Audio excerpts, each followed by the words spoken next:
This channel does not promote any violent, harmful, or illegal activities. All content provided by this channel is meant for an educational purpose only. এতক্ষণ নিউজের টুয়ে কি দেখলেন? কোথাকার ছবি? ছবিটা বাংলাদেশের চট্টগ্রাম সীমান্তবর্তী এলাকার ছবি, যেখানে এখন প্রায় দখল নিয়ে নিয়েছে আরাকান সেনা। ওই আরাকান সেনা বাংলাদেশিদের কোথাও কোথাও আত্মসমর্পণে বাধ্য করছে। আরাকান সেনা মুহুর্মুহু পর পর বিস্ফোরণ ঘটাচ্ছে। বাংলাদেশ এবং মায়ানমার এর মাঝে নাফ নদী বরাবর সমস্ত নৌকো চলাচলে নিষেধাজ্ঞা জারি করেছে এই আরাকান সেনা। সুতরাং বাংলাদেশ চাপে রয়েছে আরাকান সেনা দখল করছে বলে। এই আরাকান সেনা চট্টগ্রাম সীমান্ত মানে বাংলাদেশ মায়ানমার সীমান্তের অনেকটাই রাখাইন প্রদেশ দখল করে রেখেছে। তার মানে এই যে বাংলাদেশ ভারতের উপর চোটপাট করার ফাঁপা হুমকি দিচ্ছে, সেই বাংলাদেশ সত্যি চাপ খেলো, চাপে পড়লো আরাকান সেনার জন্য। চলুন আমি আরেকটু বোঝার, আরেকটু জানার চেষ্টা করি। সিজার মন্ডল আমার সঙ্গে রয়েছে। সিজার, দেখো, এটা গত 55 দিন ধরে আমরা জানি যে গত 1.5 বছরের বেশি সময় ধরে মায়ানমারে একটা গৃহযুদ্ধ চলছে। মায়ানমারের যে বর্তমান জান্তা সরকার, তার বিরুদ্ধে ব্রাদারহুড অ্যালায়েন্স অর্থাৎ অন্যান্য যে শক্তিগুলো তারা একজোট হয়ে লড়াই করছে। গত 55 দিন ধরে এই রাখাইন প্রদেশে লড়াই চলছে। মায়ানমার সেনার দায়িত্বে ছিলেন জেনারেল তুন। তার যে বাহিনী, সেই বাহিনীকে মংডু হচ্ছে ওইখানকার সব থেকে বড় শহর। সেই মংডু শহর গত রবিবার দখল করে আরাকান সেনা, এই ব্রাদারহুড অ্যালায়েন্সের অর্থাৎ জান্তা সরকারের বিরুদ্ধে যারা লড়ছে। এবং এই মুহূর্তে সে ছবি, তাতে বলা যায় যে সামগ্রিকভাবে রাখাইন প্রদেশ তারা দখল করেছে। আর এর ফলে কি হলো? এর ফলে বাংলাদেশ চাপে পড়লো কেন? তার কারণ হচ্ছে, একদিকে হচ্ছে এই তুন, তিনি রোহিঙ্গা যে বসতি বা রোহিঙ্গা যে মানুষ তাদের এই জান্তা সরকারের হয়ে লড়াই করাচ্ছিলেন।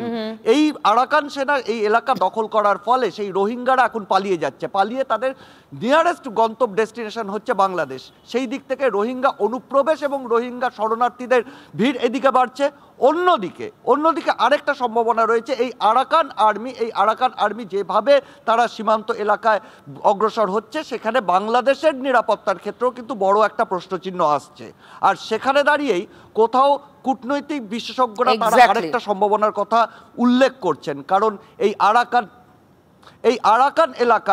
আরাকান এলাকায় নরেন্দ্র মোদী সরকারের স্বপ্নের প্রজেক্ট যে লুক ইস্ট পলিসি, তার একটা বিশেষ জায়গা রয়েছে। সেটা হচ্ছে কালাদান রিভার প্রজেক্ট এবং সিটে পোর্ট প্রজেক্ট, যেটা কলকাতা সিটে এবং মিজোরাম কালাদান বন্দরের যে রুট, সেটা এই আরাকান প্রদেশেই। স্বভাবতই কোনো বড় দেশই এই ধরনের প্রজেক্ট, যেখানে হাজার হাজার কোটি টাকা ইনভেস্ট হয়েছে, সেখানে যারা ক্ষমতায় থাকবে তাদের সঙ্গে তারা সম্পর্ক খারাপ করবে না। এই ইঙ্গিতটাই কিন্তু কূটনীতিবিদরা বারবার দিচ্ছেন। সিজা, তুমি সঙ্গে থাকো। দেখুন, এই আরাকান সেনা কি? এরা মূলত মায়ানমারের সরকারের বিরুদ্ধে যুদ্ধ চালিয়ে এসেছে, দু একটা প্রদেশ দখলও করেছে। রোহিঙ্গারা মায়ানমার সরকারের সঙ্গে থেকে এই আরাকানদের বিরুদ্ধে লড়াই করেছে। মানে আরাকান এবং রোহিঙ্গা দুটো বিপরীত অবস্থান। ফলে বাংলাদেশ এই মুহূর্তে খুব চাপে, রোহিঙ্গা অনুপ্রবেশ বাংলাদেশে আরো বাড়ার ভয়ে। কিন্তু এর মধ্যে কূটনৈতিক প্রক্রিয়াটা কি? আচ্ছা, যে কূটনীতির কথা সিজার বলল, সেই কূটনীতির কোনো প্রভাব এখন যে ভারত বাংলাদেশ সম্পর্ক, তার উপর কি পরোক্ষে পড়তে পারে? আমাদের জন্য কি অপেক্ষা করছে? এই মুহূর্তে রাজাগোপাল ধর চক্রবর্তী, আন্তর্জাতিক সম্পর্ক বিশেষজ্ঞ, আমার সঙ্গে রয়েছেন। আপনি কিভাবে দেখছেন রাজাগোপাল বাবু?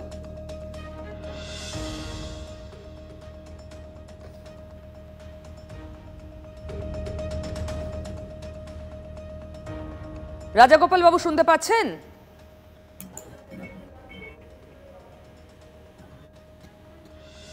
না, সম্ভবত রাজাগোপাল বাবুর সঙ্গে যোগাযোগ হচ্ছে না। কিন্তু আরো একবার সেই আরাকান সেনার যে পরিস্থিতি, যেভাবে দক্ষিণ সীমান্ত, বাংলাদেশের দক্ষিণ সীমান্ত বরাবর নাফ নদী বরাবর বেশ কয়েক কিলোমিটার এই মুহূর্তে আরাকান সেনা দখলে রেখেছে। আরাকান সেনার দখলে রাখাইন প্রদেশ রয়েছে। বাংলাদেশিরা রীতিমতো চাপে, বাংলাদেশের সরকার, তত্ত্বাবধায়ক সরকার রীতিমতো চাপে পড়ে রয়েছে। তাহলে ভারত এবং বাংলাদেশের মধ্যে যে সম্পর্ক, বাংলাদেশ যেভাবে ভারতের ওপর চাপ তৈরি এবং ওই যে হুঙ্কার টুঙ্কার যা যা দিচ্ছে, তার ওপর কি কোনো প্রভাব পড়তে পারে? যেহেতু বাংলাদেশ এক তো নিজের দেশের নিরাপত্তা, আবার বাড়তি রোহিঙ্গা অনুপ্রবেশ, এসব নিয়ে খানিকটা সমস্যায় পড়বে, সেখান থেকে কি কোথাও খানিকটা হলেও বাংলাদেশ নিজেদের সমস্যায় জেরবার থাকার ফলে ভারতের পক্ষে সেটা স্বস্তিদায়ক হবে? এই রকম নানা প্রশ্ন কিন্তু ঘুরে ফিরে আসছে। এই মুহূর্তে আমার সঙ্গে রয়েছেন অন্য আরেক অতিথি, ঝন্টু বড়াইক, রাজনীতির বিশ্লেষক। ঝন্টুবাবু, আপনারও কি মনে হয় এর মধ্যে কূটনীতি ওতপ্রোতভাবে জড়িয়ে রয়েছে? আমি প্রথমেই বলি, দেখো, এই মুহূর্তে বাংলাদেশ যেহেতু ভারতকে মানে অন্যতম সহযোগী দেশ বাংলাদেশের, মানে আমরা অনেক সাপের সূচকেলার মতন বাংলাদেশকে প্রশ্রয় দিয়ে লালিত পালিত করে রাখার পরেও বাংলাদেশ যে পরিস্থিতিটা আজকে তৈরি করেছে জিও পলিটিক্সে, তার বাড়তি চাপটা যে তার দক্ষিণ অংশে পড়লো, তাতে কিন্তু বাংলাদেশের এই মুহূর্তে ভারতের খুব ক্লোজ আসা ছাড়া আর কোনো রাস্তা নেই। কেন তোমায় বলছি যে এই মুহূর্তে মায়ানমারের সেনা জানে বাংলাদেশে কোনো স্থায়ী সরকার নেই, তাদের ডিফেন্স ব্যবস্থাটা তলানিতে, তাদের law and order situation ultimately গৃহযুদ্ধের মতন বাংলাদেশে টালমাটাল অবস্থা। এই মুহূর্তে কিন্তু এই সেনা তাদেরকে পেনিট্রেট করে চিটাগাঁও দখল করে নিলেও আশ্চর্য হওয়ার কিছু থাকবে না। এই এমতো পরিস্থিতিতে ভারতই একমাত্র যে পারে জিওপলিটিক্যাল অবস্থান থেকে নিজের স্বার্থে বলো বা অন্য কোনো কারণে বলো বাংলাদেশকে সাহায্য করতে নিঃশর্ত। ফলে এই জায়গায় কিন্তু বাংলাদেশের সাথে বাংলাদেশ অনেক বেশি ক্লোজ থাকার কথা। যদিও আমি জানি না এই মুহূর্তে যে বেআইনি কেয়ারটেকিং গভর্নমেন্ট, তারা এই ধরনের মেন্টালিটি রাখছে কিনা, কারণ তাদের তো পুরো মৌলবাদ ছেয়ে গেছে। আর মৌলবাদীদের তো নির্দিষ্ট কোনো সুস্থ ইতিবাচক চিন্তা ভাবনা থাকতে পারে না, সেটা যে আঙ্গিকেই বলো। তারা চাল খাচ্ছে আমাদের থেকে, অথচ বিষোদ্গার করছে। দেখুন, উগ্র মৌলবাদ, কট্টরবাদ যতই ছেয়ে যাক, নিজের দেশের নিরাপত্তা যখন শিয়রে সংকট হয়ে দাঁড়াবে, তখন বাংলাদেশ সত্যি খুবই চাপে থাকবে। এবং আমি বারবার ওই প্রশ্নটাই করছি। ঝন্টুবাবু প্লিজ সঙ্গে থাকুন। রাজাগোপাল বাবু আছেন আমার সঙ্গে। রাজাগোপাল বাবু, এই যে বাংলাদেশ আরাকান সেনার দ্বারা চাপে পড়ছে, আরো চাপ বাড়তে পারে, এটা কি কোথাও কূটনৈতিক প্রসেসের অঙ্গ বলে আপনি মনে করেন?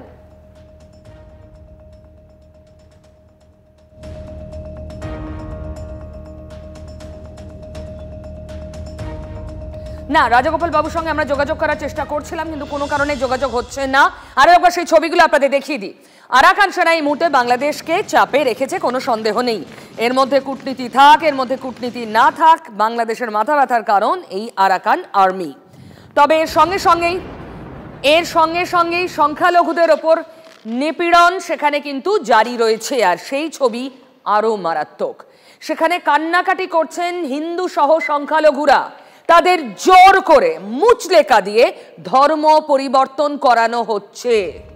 শুনুন এরকমই একজনের কথা।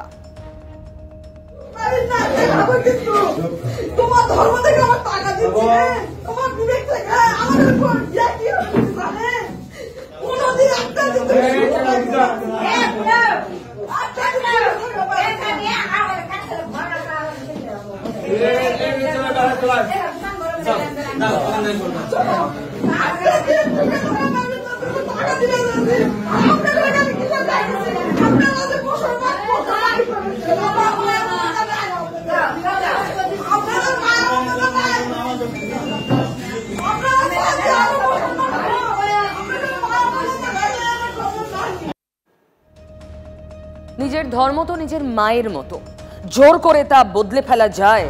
তখন তো এরকম বুক ফাটা কান্নাই সামনে আসে। ঠিক কি চলছে বাংলাদেশে ধর্মান্তরণ নিয়ে? শুধুমাত্র মেরে ফেলা, হুমকি দেওয়া, বাড়ি জ্বালিয়ে দেওয়া নয়, তাহলে এটাও চলছে। সিজার আরো বলবে। সিজার, দেখো, এই তত্ত্বাবধায়ক সরকার ক্ষমতায় আসার পরে বাংলাদেশের সংখ্যালঘুদের ওপর নিপীড়নের যে পরপর ঘটনা ঘটেছে সেটা কার্যত মেনে নিয়েছে বাংলাদেশ সরকারও। কিন্তু তার পাশাপাশি প্রকাশ্যে এসছে আরও একটা ভয়াবহ ছবি, যে এই সরকার ক্ষমতায় আসার পর বাংলাদেশের বিভিন্ন প্রান্তে, সেটা বগুড়া হোক, পার্বত্য চট্টগ্রামের বান্দরবন হোক, শেরপুর হোক, পটুয়াখালী হোক, সেখান থেকে দেখা যাচ্ছে পরপর বিভিন্ন আদালতে হলফনামা জমা পড়ছে যে সুকান্ত ভট্টাচার্য হয়ে গেলেন অমুক ধর্ম পরিবর্তন করে, কুমার সরকার হয়ে গেলেন তমুক ধর্ম পরিবর্তন করে। অর্থাৎ এই যে হঠাৎ করে এই ধর্ম পরিবর্তনের যে ঢেউটা, সেটা সনাতন জাগরণ মঞ্চ, যে বাংলাদেশের সংখ্যালঘুদের, তারা অভিযোগ করছেন পুরোটাই হচ্ছে মৌলবাদীদের চাপে। তার কারণ সবাই যে ধর্ম বাঁচাতে, প্রাণ বাঁচাতে ভারতে বা অন্য কোনো নিরাপদ আশ্রয়ে পালিয়ে যেতে পারছেন তা নয়। শয়ে শয়ে হাজার হাজার মানুষ, সংখ্যালঘু মানুষ ভারতে আশ্রয় নিয়েছেন। কিন্তু সেরকম সবাই সুযোগ পাচ্ছে না। সেক্ষেত্রে প্রাণ বাঁচাতে কোথাও মৌলবাদীদের এই চাপের কাছে নতি স্বীকার করতে হচ্ছে, এবং তারই যে প্রমাণস্বরূপ দেখা যাচ্ছে এই হলফনামাগুলো। কারণ এই মৌলবাদীরা এই হলফনামা করিয়ে রীতিমতো পাকাপাকিভাবে তাদের ধর্ম পরিবর্তন করাচ্ছে, এবং আইনি যাতে কোনো জটিলতা না আসে সেই কারণে আদালতে এই হলফনামা জমা দেওয়া হচ্ছে। এবং সেই জায়গায় দাঁড়িয়ে যে আরও চাঞ্চল্যকর যে তথ্যগুলো আসছে, বান্দরবনে গত এই মাসের 3 তারিখের ঘটনা, যেখানে নাবালিকা একজনকে দশম শ্রেণীর ছাত্রীকে তাকে অপহরণ করে ধর্ম পরিবর্তন করা হয়েছে, এমনটাও অভিযোগ রয়েছে। এবং সেই ব্যাপারে প্রশাসন কোনো ব্যবস্থা নিচ্ছে না, এবং সেই জায়গা থেকে বাংলাদেশের সংখ্যালঘু মানুষদের অভিযোগ যে কার্যত ইউনূস সরকারের পরোক্ষ বা প্রত্যক্ষ প্রশ্রয় এই ধর্মান্তকরণ চলছে, এবং মৌলবাদীরা গোটা বাংলাদেশকে ধর্মের রাজনীতি যে করছে সেই ধর্মের দেশটাকে তৈরি করার চেষ্টা করছে, এবং সেটা তাদের খেলাফত প্রতিষ্ঠার একটা অংশ হিসেবে, প্রক্রিয়া হিসেবে, যেটা একদম। সিজার, তোমাকে অনেক ধন্যবাদ। সিজারকে ধন্যবাদ জানিয়ে আমি ওপারের ধর্মান্তরণ নিয়ে এপারে রাজনীতি সরব হয়েছে। কিরকম সরব দেখুন। হয় ধর্মান্তকরণ করা হয়েছে, নয়তো তারা দেশ ছাড়তে বাধ্য হয়েছে। তা না হলে 27% 50 বছরে 7% হয় কি করে? 50% 50 বছরে 27% 7 হলে হয় ধর্মান্তকরণ নয় দেশ ছাড়া, এছাড়া আর কি রাস্তা? বহু অভিযোগ আসে, ঠিক ভুল সেটা যাচাই করা হয়, যাচাই করা জরুরিও বটে। জবরদস্তি ধর্মান্তকরণের প্রক্রিয়া রাজনৈতিক চাপে অথবা প্রশাসনিক চাপে এটা কখনোই গ্রহণযোগ্য হতে পারে না। সেটা গণতন্ত্র বিরোধী, সেটা সাধারণ শিষ্টাচার বিরোধী। খতিয়ে দেখা উচিত। ঝন্টু বড়াইক রয়েছেন আমার সঙ্গে। ঝন্টু বাবু, এটা আরেকটা ইসলামিক কান্ট্রি তৈরির পদ্ধতি, মুখে সম্প্রীতি আর শান্তির কথা বলে। এটাকে বলে এথনিক ক্লিনজিং, ইসলামিক ক্যালিফাট গঠনের একটা প্রজেক্ট। এটা যে কোনো দেশে, পাকিস্তান, আফগানিস্তানের পরিসংখ্যান দেখলে আরো ভয়ানক। আমি বলছি এই কারণেই এই যে কনভার্সনটা আটকে দিয়েছিল অলমোস্ট ইসকনের মতন গ্লোবাল স্পিরিচুয়াল সোসাইটি গুলো, এই কারণে কিন্তু মৌলবাদীদের ওয়ান অফ দ্য টার্গেট হয়েছে এই যে ইসকন বা চিন্ময় মহাপ্রভু। এই যে বোঝা গেল তো এখন যে এই যে র্যাপিড এই যে কনভার্সন গুলো হচ্ছে, এটা কিন্তু বাধা হয়ে দাঁড়াচ্ছিল ইসকন এখানে। এই ইসকনকে তাই কিন্তু ছলে বলে কৌশলে বিভিন্ন পন্থায় চিন্ময় মহারাজের কণ্ঠরোধ করা, ইসকনকে তুলে দাও, এই যে হুঙ্কারটা কেন দেওয়া হচ্ছে, এই কনভার্সনটা আটকানো। আপনি খেয়াল করে দেখবেন যে আপনি চেচেন থেকে শুরু করুন, উইঘুর চীনের এই অংশটা পারেনি, কারণ ওরা চাইনিজ ইসলামীকরণটা করে কনভার্সনটা করে আটকাতে পেরেছিল। এইটা কিন্তু এই ছায়াটা মিডিল ইস্ট, এই হিন্দুকুশ পর্বত থেকে শুরু করে এই পাটটায় বিগত 800 থেকে 900 বছর ধরে চলছে। এইভাবে কনভার্সনটা না করলে এথনিক ক্লিনজিং সম্ভব হয় না। শুধু পালিয়ে আসলে এইভাবে ক্লিন হয় না। আফগানিস্তানেও তাই হয়েছে, পাকিস্তান কন্টিনিউয়াস হয়ে যাচ্ছে। আজকে 9তম সংযোজন, এটা লাস্ট 50 বছরে এই কাজটা বাংলাদেশেও পূর্ণ করে হিন্দু শূন্য একদম মুসলিম স্টেট তৈরি করো। কোনো মানে হয়? ঝন্টু বাবু প্লিজ সঙ্গে থাকুন। মানে উদ্দেশ্যটা কিন্তু সত্যি পরিষ্কার হচ্ছে। দেখুন, রাষ্ট্রপুঞ্জে বড় বড় কথা বলে আসছেন ইউনূসের প্রতিনিধিরা। আমাদের বিদেশ সচিবের সঙ্গে আলাপ আলোচনায় বেশ ভারী ভারী গাল ভরা গল্প কথা হয়েছে, কিন্তু আসল উদ্দেশ্যটা কি খুব স্পষ্ট। তো একটা কট্টর মৌলবাদী মুসলিম দেশ তৈরি করাই কি ইউনূসের লক্ষ্য? সে পথে এগোচ্ছে বাংলাদেশ। আর মুখে কেন সম্প্রীতির কথা বলছে?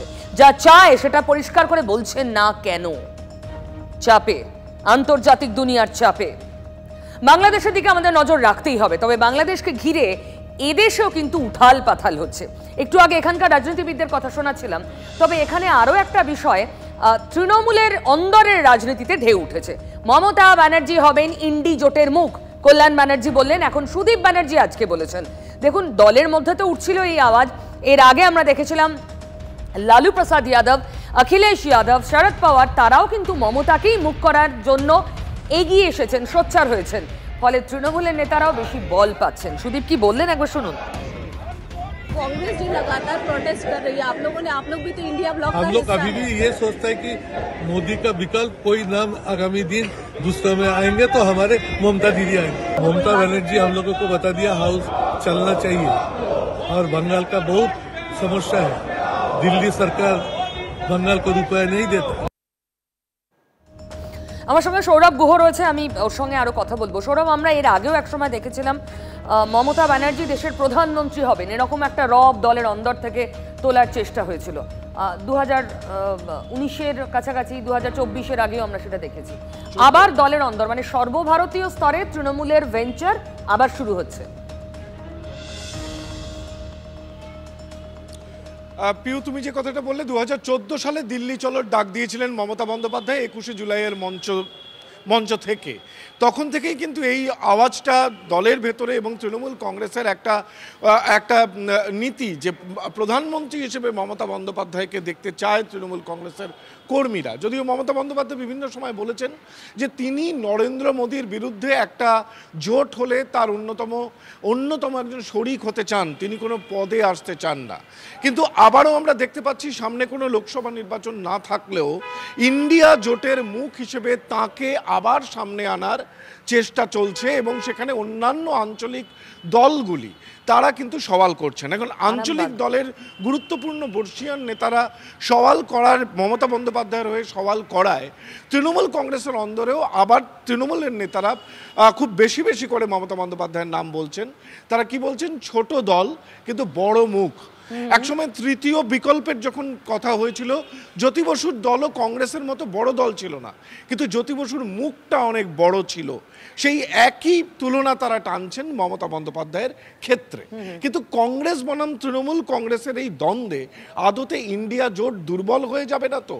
এবং ইন্ডিয়া জোটের এই দুর্বলতাকে কেন্দ্র করে তার মানে ভোট সমীকরণে সুবিধা করে নেবে না তো বিজেপি? এই প্রশ্নগুলো এর আগেও ছিল, আরও একবার সামনে উঠে আসছে। একদম। ঝন্টুবাবু আছেন। ঝন্টুবাবু, সত্যিই তো মানে দুর্বল আর কি হবে? আমরা তো শুরু থেকেই দেখছি ইন্ডি জোটে একটা এলোমেলো ভাব। শোনা যাচ্ছে? হ্যাঁ, আমি বলছি যে দেখো, এই টানাপোড়েনটা কিন্তু 19-এর নির্বাচনের আগে ঠিক ইন দ্য মিন টাইম কে নেতৃত্বের মুখ হবে, প্রেশার গ্রুপ কে থাকবে, এটা নিয়ে কিন্তু জোটটা ভেস্তে গিয়েছিল। এবং 19-এর ভোটে আমরা দেখেছিলাম এই টানাপোড়েনে কিন্তু তখন ইন্ডি জোট ছিল না, তখন যে এই প্ল্যাটফর্মটা তৈরি হয়েছিল বিজেপি বিরোধী, তাতে ক্ষতিগ্রস্ত হয়েছিল এবং ঠিক একই রিপিটেশন হয়েছে 24-এ। আমি বলছি এটা তো একদম বাস্তব সত্য যে কংগ্রেস কিন্তু ব্যাংক্রাফটেড পরিস্থিতিতে আছে এবং মহারাষ্ট্রের ভোটে কংগ্রেসের পর্যদস্ত হওয়াটা একবার প্রমাণ করলো। কিন্তু এটাও তো ফ্যাক্ট যে পাটিগণিত বলছে যে এখনো পর্যন্ত 1-to-1 কন্ট্যাক্টে সবচেয়ে বেশি আসনে কংগ্রেস বিজেপি 1-to-1 ফাইটটা হয়।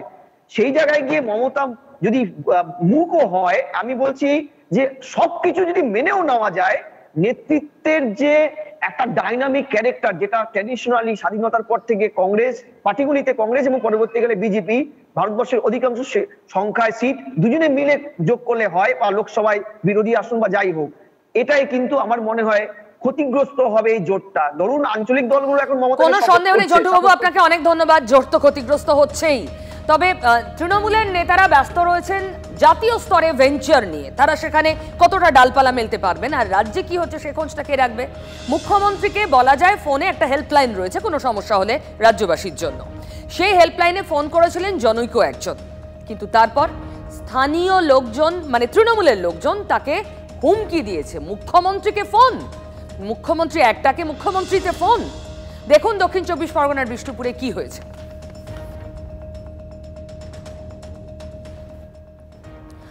সৌভিক আরো বলবে, আমার সহকর্মী, কিন্তু তার আগে অভিযোগকারীর বক্তব্য শোনাবো।